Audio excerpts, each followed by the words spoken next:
This is CBC Winnipeg News.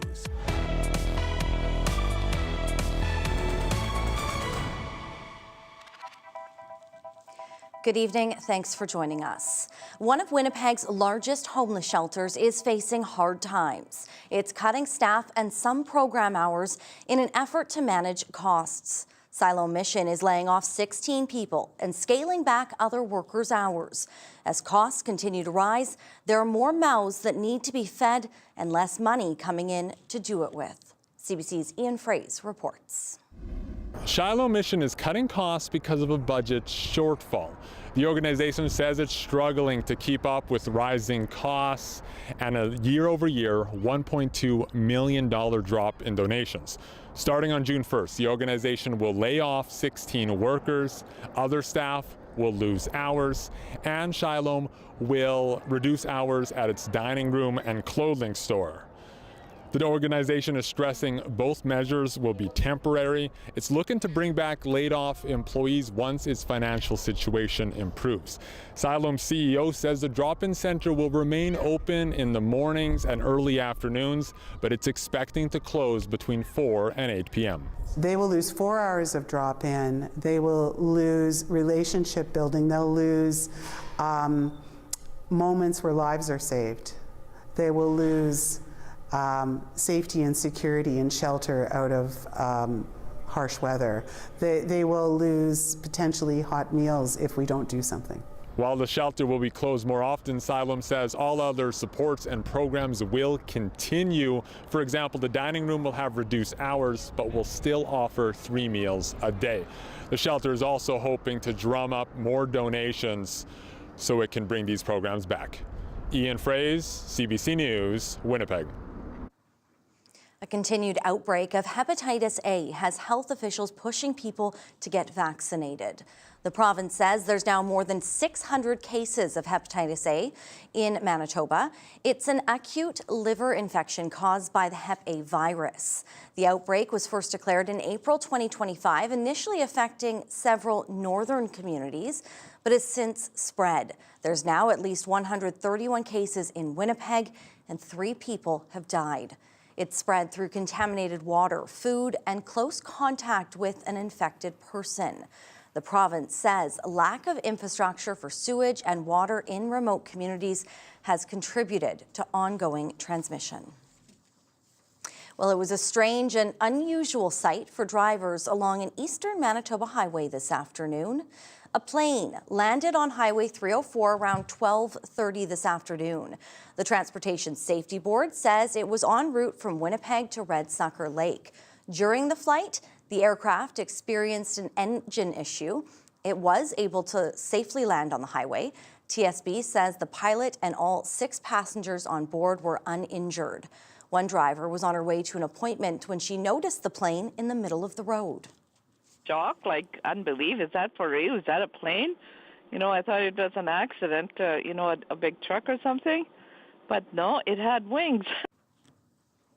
TSB says the plane was not damaged.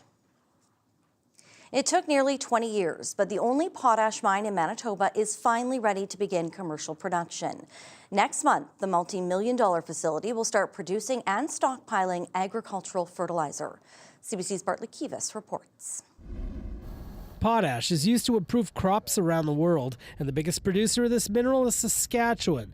But there is some potash below the surface of western Manitoba, and a small mine in Russell-Binscarth is almost ready to begin commercial production. All it took was 2 decades of planning and construction. We're the no-name brand. We're not miners. Lots of people laughed at us and said it couldn't be done, go away. Damon Gillis is the president of PADCOM, a privately held company that owns the $30 million mine. He said many people in the mineral extraction industry didn't take his company seriously. There's a project in Saskatchewan that is a name brand. They spent $300 million. They haven't produced anything yet. We spent $30 million and we're producing. Unlike some of the biggest mines in Saskatchewan, PADCOM doesn't have caverns. It mines potash by pumping hot, salty water underground to dissolve the mineral and then take it above ground where it's cooled and crystallized back into a solid. PADCOM's mine is small. It expects to produce 30,000 tons of potash in its first year and eventually ramp up to 250,000 tons. PADCOM hopes to ship its product along the Hudson Bay Railway to the Port of Churchill. The Arctic Gateway Group, which owns the railway and port, says it can handle 30,000 tons of potash, but will need upgrades to carry more. Upgrades that remain the subject of discussions between Arctic Gateway and the federal government. Bartley Kivas, CBC News, Winnipeg. Today, we heard from the NDP government about a U.S. trade mission involving both a senior provincial official and sand mining company Siosilica. In April, Manitoba's deputy minister in charge of mining and business attended a Philadelphia conference that also included a Siosilica exec. Critics of the sand mine complained it compromises the environmental licensing process that's currently underway. Canoe today said the trip was okay with one caveat. I don't have an issue with this deputy minister going on the trip. This sort of thing happens all the time, and he was invited by another organization. But I do take issue with him posting on social media about this company. Mr. Gertson. Canoe also said a public inquiry is still coming to look into the former PC government's attempt to push through an earlier proposal. The City of Winnipeg is ending the lease of a downtown curling club to help pave the way for affordable housing. Granite Curling Club's parking lot was previously chosen to be the site of a 111-unit development that's slated to begin construction this fall. The city and club have been negotiating over the loss of parking spaces but haven't reached an agreement. To go ahead with the project, the city says it wants to split the site into 2 leases, one for the rink and one for the parking lot. If an agreement isn't reached before that lease ends in July, the city says it will impose an interim agreement to ensure continued occupancy. Unemployment edged upward in April. The latest numbers from StatsCan say it climbed to a 6-month high of 6.9%. CBC's Angie Seth has those details. Well, another month with fewer jobs on the books, a sign Canada is not faring as well as it should be month over month. Canada lost 18,000 jobs in April, but if you widen that out from January, well, we've lost nearly 112,000 jobs this year. And manufacturing continues to see weakness, same with construction. But an economist I spoke with did point out it could have been worse. One big takeaway is job losses for full-time work. 47,000 jobs were lost. On the flip side, 29,000 part-time jobs were added, and that speaks to what we're seeing in the labor market. Businesses are not hiring for full-time workers as the uncertainty persists. And the other big takeaway is youth. For those aged 15 to 24 years old, unemployment increased to 14.3%, and with more younger people looking to enter the workforce, some 14,000 of them, that number is significant. It's very difficult for people looking for a job, for an entry-level job out there. When you look at the average or the time it takes on average for somebody who's unemployed to find a job, and that length of unemployment has been rising steadily. So it affects those that are at the entry level of the market more disproportionately. The economy is weak and it's struggling to find its footing, and that weakness isn't just showing up in the job numbers. We see it elsewhere. GDP, business investment, confidence. But the expectation is that the economy should start to post a little more growth, and the unemployment rate should come down a little as we move into the second half of the year and into next year. I think 2027 is when we're more likely to see the spillovers from things like defense, like infrastructure. Those things we know take a lot of time to be implemented and executed properly. And at that time as well, we suspect the CUSMA uncertainty will be a little bit behind. We'll have the midterms also behind, so that could clear the skies a little bit. With that being said, economists are expecting the Bank of Canada to hold interest rates steady at 2.25% for now. But the war in the Middle East, which is pushing energy costs up, and the uncertainty with the United States around tariffs and no CUSMA deal are driving factors. Angie Seth, CBC News, Toronto. All right, Riley's in now. And Riley, everyone looking forward to the weekend, hoping for some good weather for Mother's Day and, of course, giveaway weekend. Yeah, for sure, Brittany. Looking into the weekend, things actually stabilizing a bit, maybe a bit windy tomorrow. I'll talk about that in a bit. We are looking at some precipitation tracking through parts of Westman as expected following the jet stream, the storm track, pulling a bit of moisture into southwestern Manitoba. Not expecting any of this to reach the Red River Valley, except for areas really along the international border. So likely some evening showers for places like Melita into Morden Winkler, and this on the tail end into parts of southwestern Manitoba as we head into the night tonight. So looking at temperatures today, double digits closer to the seasonal mark in southwestern Manitoba. 19 in Melita this afternoon, 17 in Brandon. As forecast, Winnipeg at 15 and +3 in Thompson. Great weekend with the sunshine and some warmer temperatures in the south, at least, if you maybe want to get a bonfire going in your fire pit. Low chance of rain, low chance of mosquitoes, Brittany, with the early season upon us here. Just watch for the wind and that risk of wildfires as we head into the weekend. All right, thanks, Riley. Well, when it comes to keeping it in the family, these farmers say they need some help. The push for change in what they claim are antiquated laws. More on that ahead.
Some Manitoba farmers say the Federal Income Tax Act needs changes to make it easier to keep farms in the family. Under current rules, when property goes to a partner, child, grandchild, or great-grandchild, they can defer paying capital gains. But it doesn't apply to extended family members.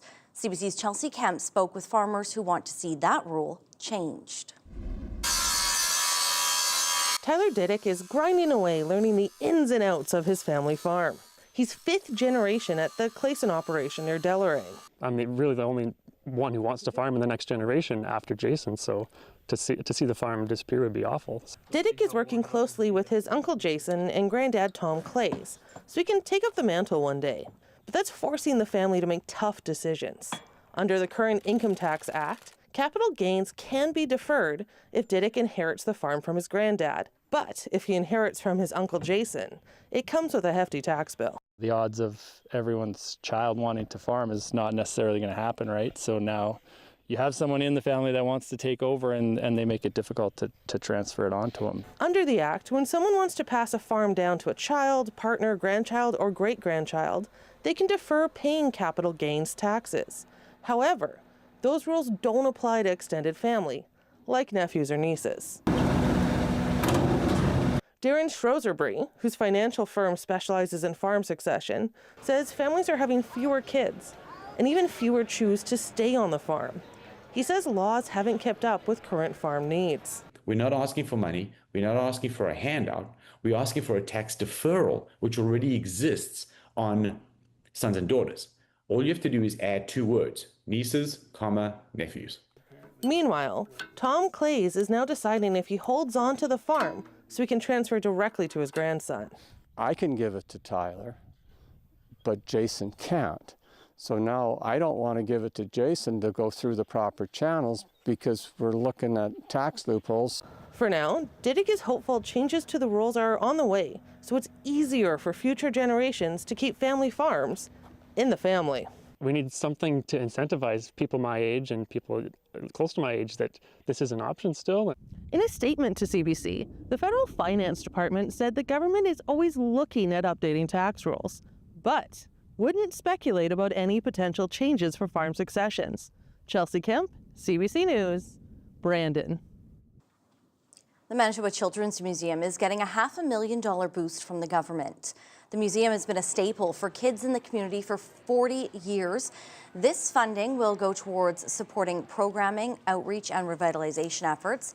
The museum says the money comes at a key time and will allow them to continue to deliver hands-on learning for families. It also offers sensory-friendly experiences for kids with certain needs and provides free admission to families in under-supported communities to help remove barriers. In 2024, it welcomed more than 144,000 visitors from across the country. A world-renowned violinist born and raised in Brandon got a pretty great 50th birthday present. James Ennis had a street named in his honor by City Council. The CBC's Michelle McDougall was there when he had a chance to see it. Violinist James Ennis has struck a chord around the world, playing in the most famous concert halls with the most prestigious orchestras. But the tour celebrating his 50th birthday brought him back home.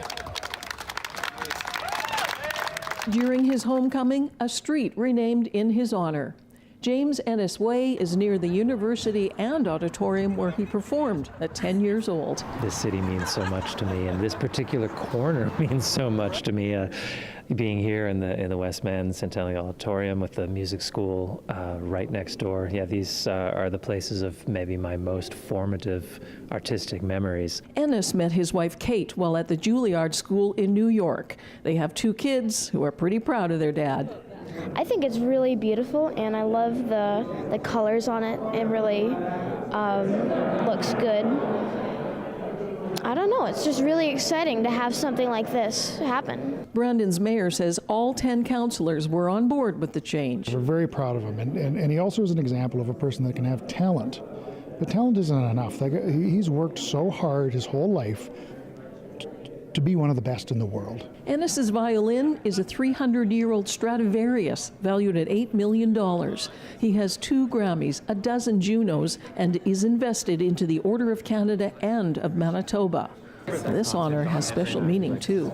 The reason tells me that there are undoubtedly dozens, of smaller cities around the world that I could be from that I would feel are just as extraordinary, but something in my heart says that Brandon is different. After playing in Brandon and Winnipeg, Ennis heads to the U.S., Australia, the Netherlands, ending his tour in Ottawa in early July. Michelle McDougall, CBC News, Brandon.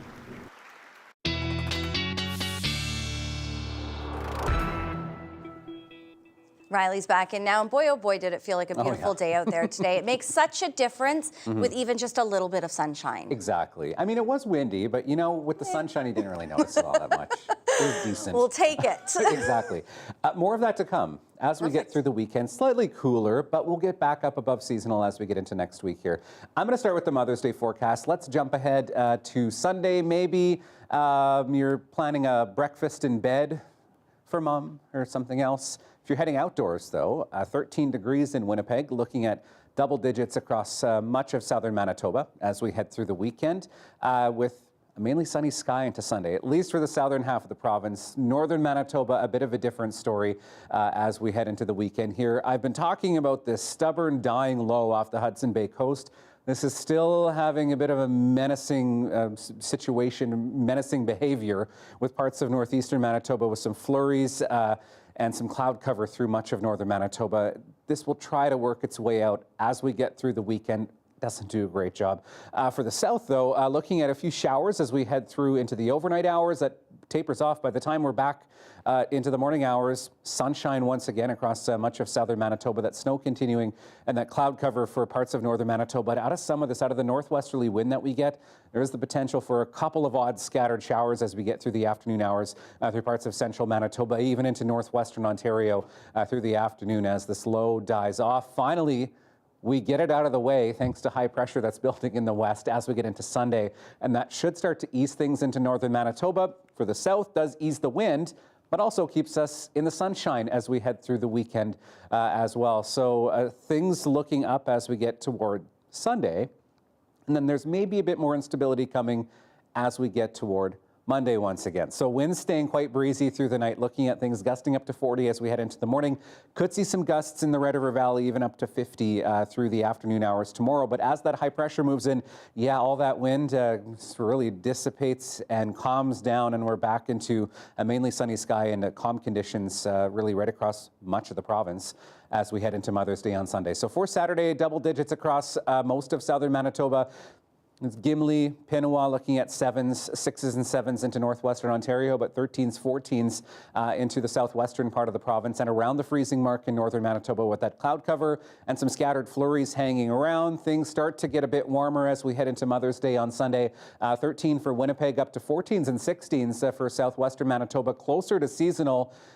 Up to 8 degrees as we start to get that low moving out of northern Manitoba in Thompson as we head into the day on Sunday. And then the long range looking up, a bit windy on Monday. There is the chance we get some showers overnight into Tuesday morning, and then that 20 for Wednesday, Brittany, a bit of a tease of what's to come in your 7-day forecast. All right. Thank you, Riley. You're welcome.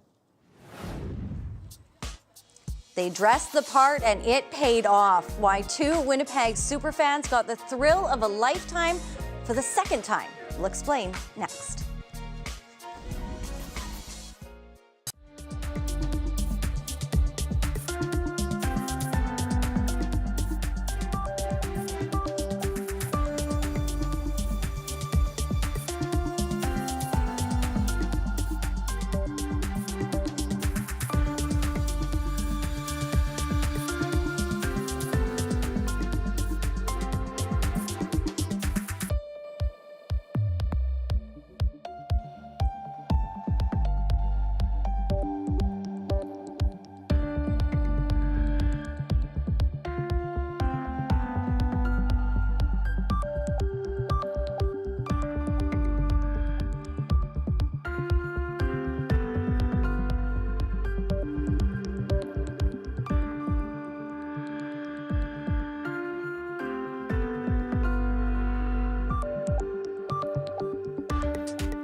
Winnipeg-based clothing retailer Warehouse One is moving to liquidate all of its 128 stores, including Bootlegger. The company has begun proceedings in Manitoba under the Creditors Act. It says it's insolvent and can no longer pay staff or rent unless it gets court protection. It claims a decline in foot traffic and increased competition from cheap fashion and online retailers has put pressure on them. They have roughly 1,000 employees, including 232 in Manitoba.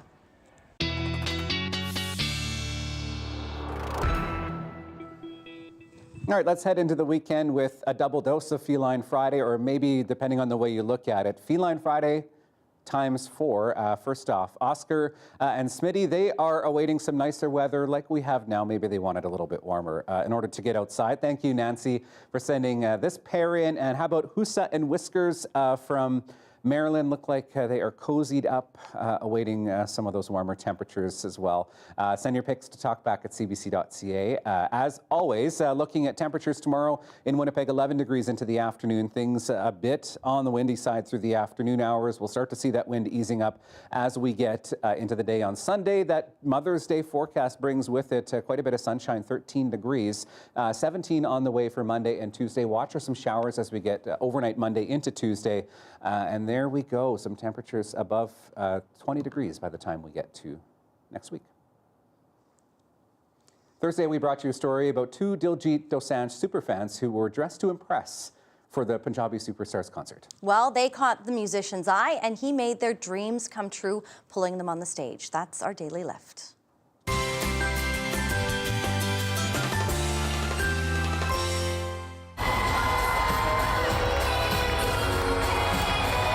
We were excited before the show, and it was amazing and pretty fun. We were in the front row. After 2 or 3 songs, he called us to the stage, and we performed there and danced. He gave this Chanel watch to my brother and put it on his wrist. He wore that to the Jimmy Fallon show too. He said that, like, you are the future, and we want you guys to, like, make Punjab the popular and spread it more in the different nations and different countries. It didn't feel real, so, like, it felt like a dream. I just wish that every night was like this. A full Nice. circle Yeah, moment. no kidding. Love to see How it. nice.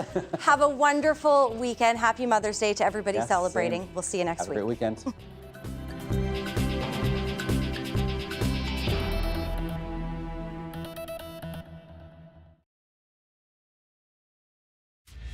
This is CBC Winnipeg News.